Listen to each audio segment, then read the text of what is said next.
Good evening from the lovely city of Cape Town in South Africa, folks. Over the past several days, while in Cape Town, I've become painfully aware of something that I've always known and also suspected long before that, but has become patently obvious in my travels around Cape Town. I'm going to have to start describing some of the residents of Cape Town as the bubble people. These are the people who are completely blind, or willfully blind, or wholly ignorant of what's actually happening in South Africa.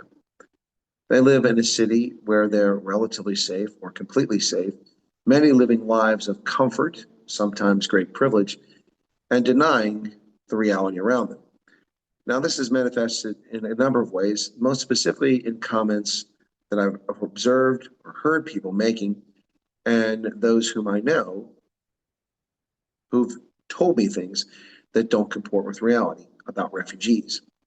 I've heard over the past few days that there's no white genocide. And my response to that was, it isn't germane. White genocide is not the basis for refugee status to America. Racial persecution is the basis of the executive order. There's no mention of white genocide in it. The fact that South Africans are wholly ignorant or choose to continue to be woefully uninformed about President Trump's executive order while denigrating those who apply for it and claiming that no one is eligible shows me just how set in the ways some people in the bubble city of Cape Town are.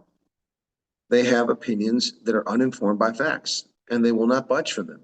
They continue to live in their bubble, blissfully ignorant and unaware and willfully negligent in their understanding of what's actually happening.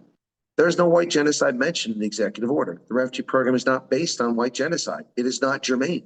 You can have all your arguments. You can dismiss Trump all you want. You can falsely claim that Trump made this thing up. When it's not Trump, it was the left-wing media in South Africa who pushed the white genocide narrative.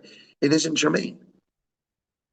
Being a refugee is a consequence of racial persecution. Done and dusted, finished in Clar. No further discussion is necessary. But apparently it is, because the bubble people live in their comfort and their luxury, and they think that no one deserves it. I've also heard someone I know say, well, they're not real refugees. I said, why? Because they're economic refugees. Well, they're not economic refugees. But when you ask a person, how many times have you submitted your CV and been given an email response or phone call telling you that you're the best qualified candidate, well, we can't hire you because you are white? Well, that's never happened to me. Yes, because you work for your family. So you're not exposed to the hazards that many white, colored, and Indian South Africans suffer and the indignities that they go through in this market skewed and racially persecuting them. I'm getting fed up with some of the bubble people in Cape Town. You need to wake up and smell the coffee or the feces floating through the air. Things are not good. And it's even more amazing to me that people in Cape Town would be so ignorant about this. I mean, where I'm sitting in Cape Town, which you can actually see in the photograph right behind me, I'm actually in that photograph at this moment. What you can see just moments from your luxury is abject poverty. And I'm not talking about the beggars living under the bridges here. I'm talking about Mondenberg, Khayelitsha, Mitchell's Plains. Seriously? You cannot see the wanton poverty, the horrific violence and crime, the gangsterism, the drugs, the truantism that's taking place just moments away from where you live. All you have to do is drive to the Cape Town International Airport and see the squatter camps that have sprung up over the years since the end of apartheid alongside the highway. How can you be ignorant of what's happening in this country and then deny that it's happening to people? And yes, I know I'm talking about mostly brown and black people at the moment. But these people who live in a bubble are so comfortable that they're anesthetized to the dangers that are around them.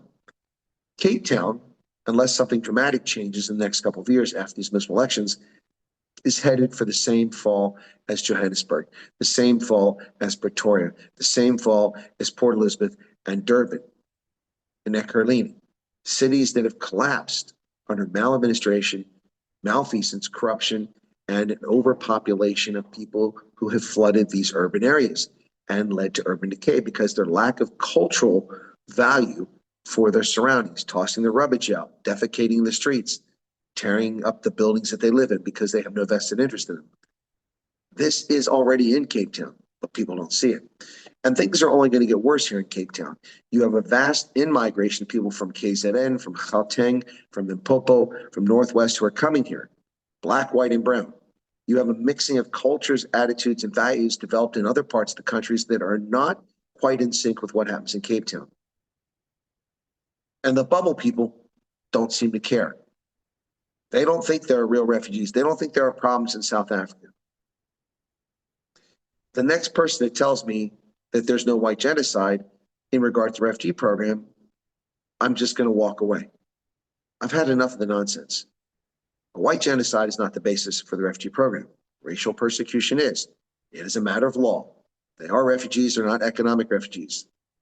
So get over yourself and get informed instead of having a cocky opinion about something you do not know or understand.